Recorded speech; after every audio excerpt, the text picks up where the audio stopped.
मोदी के खिलाफ किन्नर की हुंकार, होने वाला है बड़ा खेल, कर दिया भयंकर ऐलान।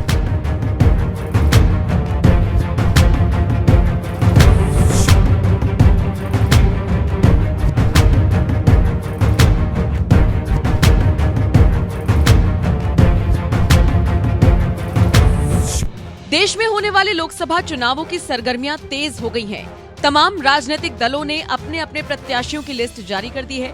कई सीटों पर उन्हीं उम्मीदवारों को रिपीट किया गया है, तो वहीं कुछ सीट पर जातीय समीकरण बिठाकर उसे और दिलचस्प बना दिया गया है। कई सीटों पर मुकाबला बेहद दिलचस्प होने वाला है, जिसका इंतजार देश की जनता को भी है। इन्हीं सीटों की लिस्ट में मोदी का संसदीय क्षेत्र वाराणसी भी शामिल हो गया है।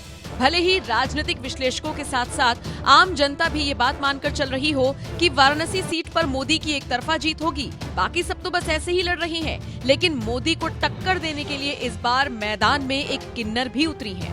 इस किन्नर की चर्चा हर तरफ हो रही है, क्योंकि ये किन्नर कोई आम किन्नर नहीं, बल्कि वाराणसी से किन्नर महासभा की महामंडलेश्वर हिमांगी सखी है।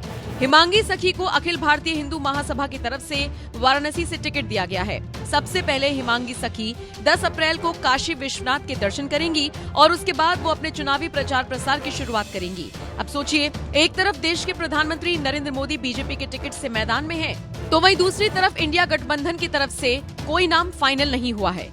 हाँ, वो बात अलग है कि अजय राय का नाम लगभग फाइनल माना जा रहा है।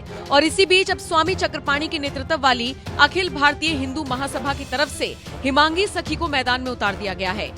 सिर्फ हिमांगी सखी ही नहीं, बल्कि अखिल भारतीय हिंदू महासभा ने यूपी के 20 जिलों के लिए अपने प्रत्याशियों को खड़ा किया है। इन जिलों में वाराणसी के साथ साथ प्रयागराज, मिर्जापुर, संत कबीरनगर, आजमगढ़, गोरखपुर, देवरिया, गोंडा, लखनऊ और आगरा शामिल है। बहरहाल, अपने नाम के ऐलान के बाद हिमांगी सखी खुश हुई और उन्होंने कहा कि किन्नर समाज को उनका अधिकार और सम्मान दिलाने के लिए मैं चुनावी मैदान में उतरी हूँ। हिमांगी सखी ने कहा, प्रधानमंत्री का बेटी बचाओ बेटी पढ़ाओ नारा अच्छा है, लेकिन किन्नर बचाओ किन्नर पढ़ाओ की आवश्यकता नहीं समझी गई। आगे उन्होंने कहा कि उनकी मांग है कि किन्नर समाज को भी नौकरियों व लोकसभा, विधानसभा और पंचायत चुनावों में सीटें आरक्षित की जाएं, ताकि उनका भी प्रतिनिधित्व सदनों में हो सके और उनकी समस्याओं और मांगों पर विचार किया जा सके। फिलहाल जिस तरीके से एक किन्नर को वाराणसी सीट से मैदान में उतारा गया है, उसे लेकर आप क्या राय रखते हैं? क्या आपको लगता है हिमांगी सखी का मैदान में उतरना मोदी के लिए बड़ी चुनौती साबित होगा? कमेंट बॉक्स में अपनी राय हमें जरूर दें।